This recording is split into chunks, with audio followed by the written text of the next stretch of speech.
So இன்றைக்கி நம்ம பார்க்க போகிறது 323 பிரிண்டர் HP 323 FNW. ஸோ இந்த பிரிண்டர் பற்றி தான் நம்ம பார்க்க போகிறோம்.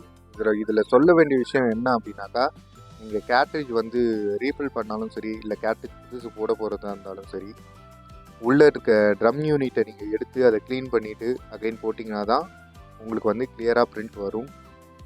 ஸோ இது வந்து நிறைய பேருக்கு தெரியாது. கேட்ரிட்ஜ் ரீஃபில் பண்ணுன்றதுக்கு கேட்ரிட்ஜோட யூனிட்டை மட்டும் நீங்கள் எடுத்துகிட்டு போயிட்டு ரீஃபில் பண்ணி திருப்பி அகைன் போடுவீங்க. அதுவும் இல்லாமல் அதில் சிப்பு இருக்கும். ஸோ அந்த சிப்பு ரீப்ளேஸ் பண்ணணும். அகைன் ஒரு 1 2 3 ரீஃபில்லிங்ஸ் வரைக்கும் அது பண்ணணும்னு அவசியம் கிடையாது. அதாவது சிப்பை ரீப்ளேஸ் பண்ணணும்னு அவசியம் கிடையாது. நம்ம ரீஃபில் மட்டும் பண்ணி யூஸ் பண்ணிக்கலாம். ஆனால் ட்ரம் யூனிட்டை வந்து க்ளீன் பண்ணணும். ட்ரம் யூனிட்டில் வேஸ்டேஜ் இருக்கும். ஸோ அந்த வேஸ்டேஜுக்கு எடுத்துகிட்டு நீங்கள் வந்து அகைன் ரீஃபில் பண்ணி போட்டால் தான் உங்களுக்கு வந்து கிளியர் பிரிண்ட் வரும். அப்படி இல்லாட்டி ஷேடு வரும், பிளாக் ஷேடு அடிக்கும், பேக்ரவுண்ட் அடிக்கும், சேம் டைம் எல்லாமே இதெல்லாம் வரும். ஸோ ட்ரம் யூனிட்டை க்ளீன் பண்ணாமல் நம்ம ரீஃபில் பண்ணுறது நமக்கு தான் வந்து ப்ராப்ளம் ஆகும். ஸோ நீங்கள் நியர்பை லோக்கலில் சென்னையில் வேளச்சேரி, தரமணி, கிண்டி இந்த சர்க்கிளில் இருந்தீங்கன்னா ரீஃபில் பண்ணுறது நாங்கள் பண்ணி தருவோம். நீங்கள் எடுத்துகிட்டு வாங்க. அப்படி இல்லாட்டி நீங்கள் லாங்கில் இருந்தீங்கன்னா கண்டிப்பாக நீங்கள் வந்து இதெல்லாம் பண்ணணும். ஸோ இந்த வீடியோ உங்களுக்கு யூஸ்ஃபுல்லாக இருக்கும்.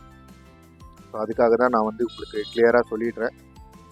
கேட்ரிட்ஜ் வந்து ரொம்ப காஸ்ட் அதிகமாக தான் இருக்கும். சேம் டைம் இது வந்து என்னென்னா சாம்சங்கோட பிரிண்டர் தான்.